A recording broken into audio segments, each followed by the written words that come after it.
Aquí estamos en el atrio, en el patio afuera del tabernáculo. Esto es el altar de bronce donde se hacían todos los sacrificios. Todos los sacrificios se hacían aquí y los sacerdotes tomaban los animales de la gente y los traían. ¿Me puedes seguir por acá? Los traían acá y ponían aquí todos los animales para el holocausto, el sacrificio. Y aquí se quemaban y salía obviamente todo el humo hacia arriba. Posteriormente, el sacerdote tenía que ir al lavacro, que es este lugar que está acá.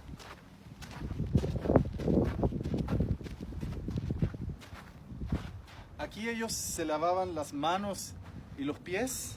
Aquí se lavaban las manos y los pies. Y luego podían entrar a ministrar al lugar santo, que es donde vamos a ir ahora a mirar. Síganme por favor al lugar santo.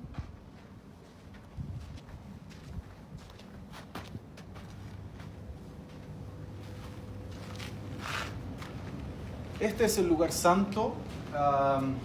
Solo los sacerdotes podían entrar a este lugar y estaba más o menos, bueno, estas son las medidas de la réplica. Esto es una réplica prácticamente exacta.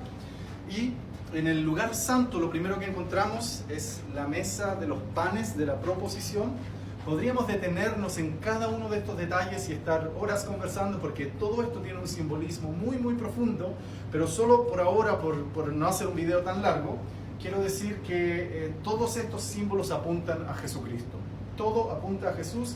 Esto era hecho con madera de acacia y recubierto en oro, como la mayoría de los utensilios aquí adentro.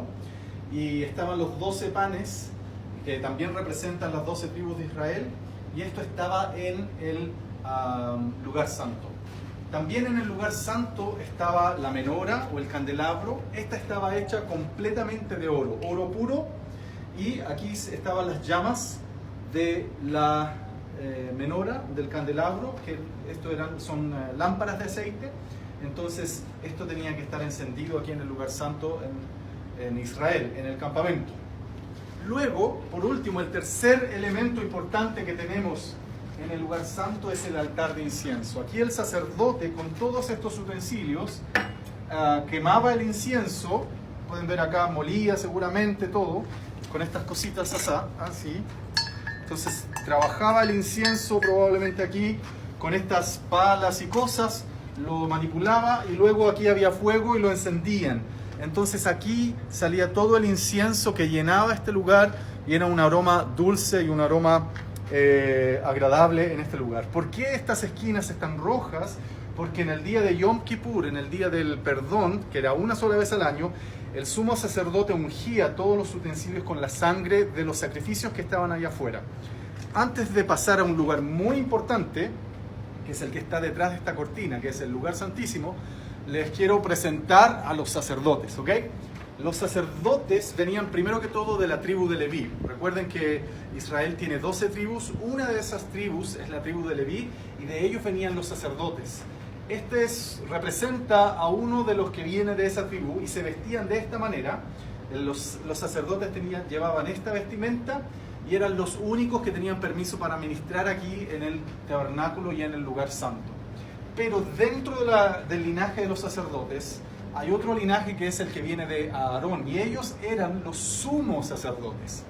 Sumo sacerdote era un personaje muy especial, había uno solo y él era el único que tenía permiso para entrar al lugar santísimo que está detrás de esa cortina. El lugar santísimo representa la mismísima presencia de Dios, el trono de Dios, la habitación de Dios, el lugar de Dios. Y el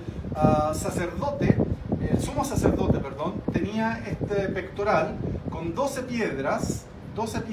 Todo esto se lo instruyó Dios a Moisés y llevaba las 12 tribus de Israel escrito. El nombre de las 12 tribus de Israel lo llevaba aquí escrito en su cuerpo, acá en los hombros también. ¿Y qué significaba esto? Significa que él es un intercesor, es decir, el sumo sacerdote para el pueblo representa a Dios, pero cuando viene a presentarse ante Dios representa al pueblo. ¿Se entiende? Es un mediador, es una figura que está entre Dios y el pueblo y los hombres. Por eso decía hace un rato atrás que todo apunta a Jesucristo, porque todo esto es solo un modelo que Dios otorgó, que describía y que describe lo que es en realidad en el mundo espiritual de Dios y en lo eterno, en lo que permanece para siempre. Jesús entonces es nuestro sumo sacerdote y lo dice también el libro de los Hebreos.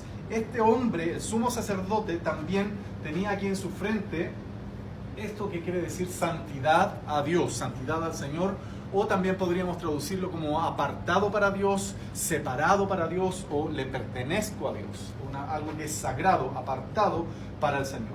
Esta era la vestimenta del sumo sacerdote. Ahí abajo tenía unas campanitas que cuando el sumo sacerdote caminaba, se escuchaba y se sabía que el sumo sacerdote estaba caminando. Como dije antes, él era el único que una sola vez al año, en el día del perdón, en el día de Yom Kippur, él podía entrar por esta cortina, era el único que tenía permiso para entrar, y él venía acá a lo que conocemos como el lugar santísimo. Y en el lugar santísimo, que era de estas medidas, en el lugar santísimo estaba el arca del pacto. El arca del pacto era también hecha de madera de acacia, recubierta en oro. Y dentro del arca, porque esto es una tapa, una cubierta, estaban también las tablas de la ley y la vara de Aarón, etcétera, y cosas que podemos aprender más si estudiamos el Pentateuco, los primeros 5 libros de la Biblia, o la Torá, como es el nombre correcto. Los querubines que estaban sobre el arca y el sumo sacerdote, les recuerdo, todo esto lo recibió Moisés en el monte Sinaí como un diseño de Dios. Dios le mostró y le habló y le enseñó cómo tenía que construir el tabernáculo.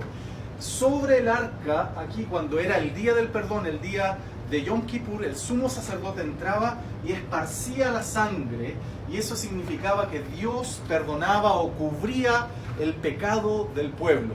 Entonces podemos ver en todo esto el simbolismo de Jesucristo. Todo apunta al Señor Jesús como aquel que entregó su sangre por nosotros para pagar por nuestro pecado, pagar por nuestra maldad y cubrirnos y librarnos y abrirnos la puerta para entrar a la presencia de Dios. Ok,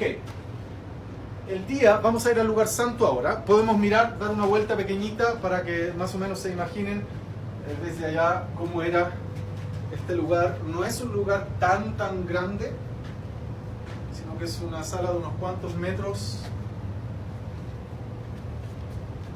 No es un lugar tan grande, pero así eran las medidas del lugar santísimo. Volvamos al lugar santo ahora. Y desde aquí les quiero decir, como dice la Biblia, en el Nuevo Testamento nos dice que cuando Jesucristo murió en la cruz, el velo del templo se rasgó en dos, de arriba hacia abajo. Se rasgó, y el lugar santísimo, que hasta ese día solo el sumo sacerdote podía entrar y ver lo que ahí estaba y estar en el arca y en la presencia de Dios, ese lugar santísimo ahora tiene un camino y una puerta abierta, y ese camino es Jesús. Es el camino para que podamos entrar a disfrutar de la presencia de Dios y estar cercano a Él. Yo no sé si tú lo has experimentado, si lo has vivido, pero quiero asegurarte que en Cristo hay un camino y hay una puerta para entrar y estar en ese lugar santísimo. Si nunca has estado allí, te invito a buscar al Señor y a través de Jesucristo poder disfrutar de lo que es estar en la mismísima presencia de Dios. Ok, esto es entonces el lugar santo y el lugar santísimo. Todo apunta a Jesucristo. Y quiero llevarlos afuera entonces ya para terminar el video. Vamos a salir del lugar santo al atrio, al patio exterior. Y vamos a dar una vuelta por todo el tabernáculo, ¿ok? Síganme. Vamos a dar una vuelta. Les recuerdo, acá está el altar de bronce donde se hacían los sacrificios, la fuente, el lavacro. Y vamos a dar una vuelta a todo el tabernáculo para que más o menos se hagan una idea cómo era y cómo se veía, qué tan grande, qué dimensiones tenía. Este modelo está diseñado de acuerdo a lo que Dios le manda a Moisés en el libro de Éxodo. Ahí están todas las indicaciones de qué materiales, de qué colores, etc. Y se ha tratado de hacer de la manera más exacta posible. Algunos materiales seguro no pudieron conseguirlos porque no era fácil, pero los colores se han preocupado de tenerlos, la manera como está la reja o lo que protege, ¿cierto?, el borde del tabernáculo, la manera como están las estacas y todo eso es aproximadamente una copia exacta de lo que fue el tabernáculo de reunión que Dios le dio a Moisés en el monte del Sinaí. Vamos a dar la vuelta entera entonces para que, vuelvo, insisto, puedan tener más o menos una percepción de lo que es el tabernáculo, de lo que era el tabernáculo en cuanto a dimensiones, a colores y lo que ellos tenían que vivir. Esto era lo que ellos transportaban por el desierto cuando el Señor, cuando la nube se salía de aquí y subía, porque había una nube encima del tabernáculo, la nube de Dios, de la presencia de Dios. En la noche era una columna de fuego.